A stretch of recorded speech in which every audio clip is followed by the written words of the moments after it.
Tribal cultures and traditions are celebrated each November during American Indian Heritage Month. But some languages spoken by Oklahoma's tribes have disappeared. Others are in danger of being lost. Tribes in the state are working to revitalize tribal languages and preserve cultural values for younger generations.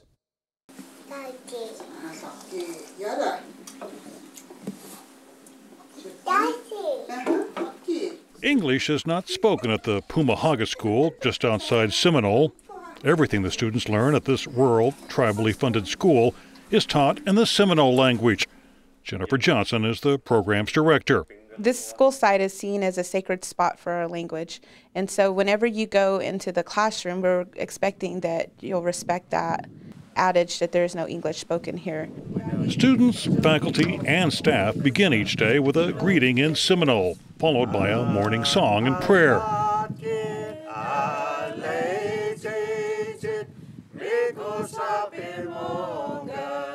The Seminole Nation started the preschool immersion program 3 years ago, following a survey of tribal members. We had about 70% of our tribal members say that they wanted to see a school where the medium of instruction was in our language.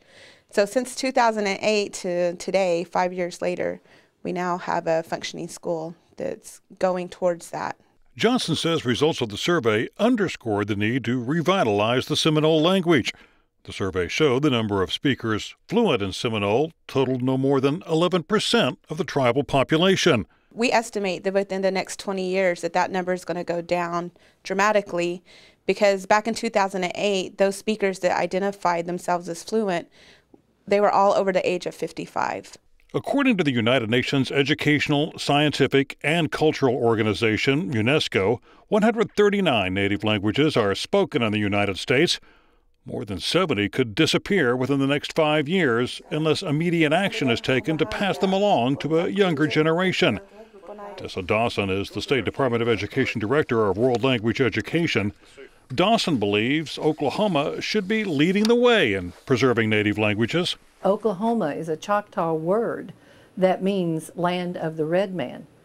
Yet we haven't been able to teach those languages in the same way that we teach the more commonly taught languages, because there were a lot of issues that we had to deal with. One issue was finding teachers fluent in native languages who also had the teaching credentials to be certified by the state.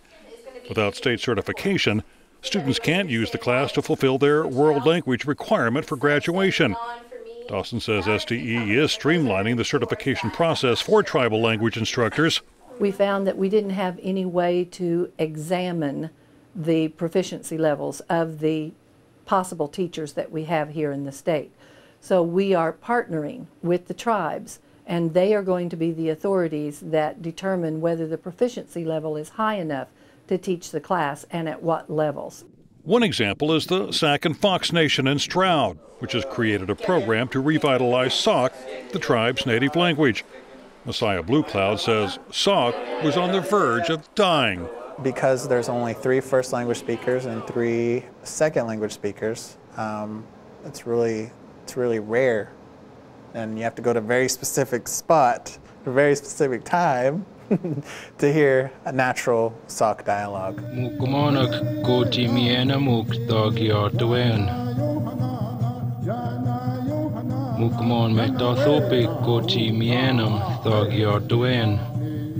Sauk became in danger through U.S. government policies which put Indian children into boarding schools, where they were often punished for speaking the language. Blue Cloud learned Sauk from 2 tribal elders.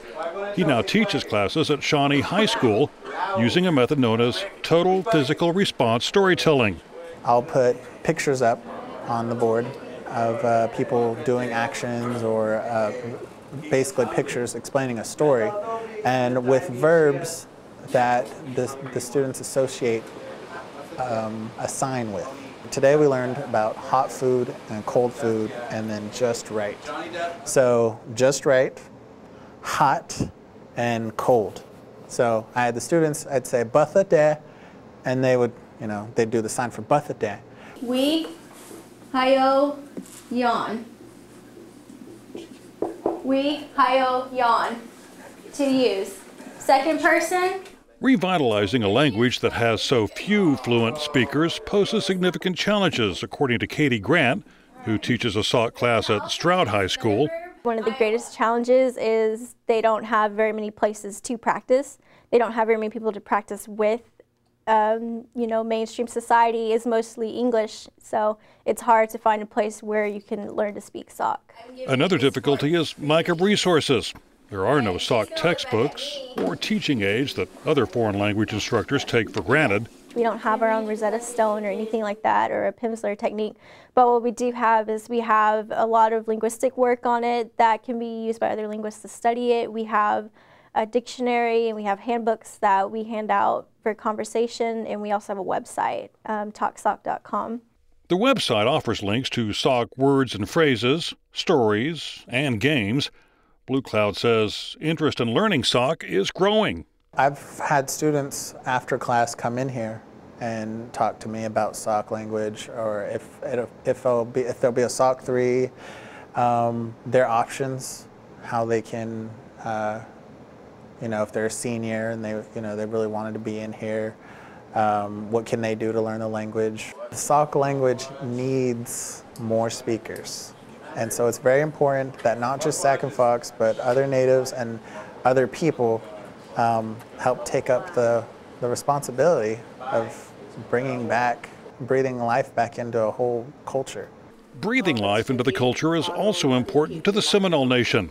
Johnson says a lot of thought goes into developing a tribally appropriate curriculum for the Pumahaga school. We don't want to be a school where we just take a curriculum and it's a box set and it's just something that somebody in Tulsa is learning the same exact thing. We're different here. We're a tribal school with tribal values. That means some materials have to be adapted to reflect tribal values, such as the story of Little Red Riding Hood. In that story, there was a big bad wolf. Well, within our culture, we don't look at the wolf as being something that's big and bad or that eats little children. And so that was one of the stories we looked at, and we said this is not appropriate for our kids to know and to learn, and they will be learning about the wolf in a different context. Janet Johnson's daughter is one of the first to attend the Pumahaga school.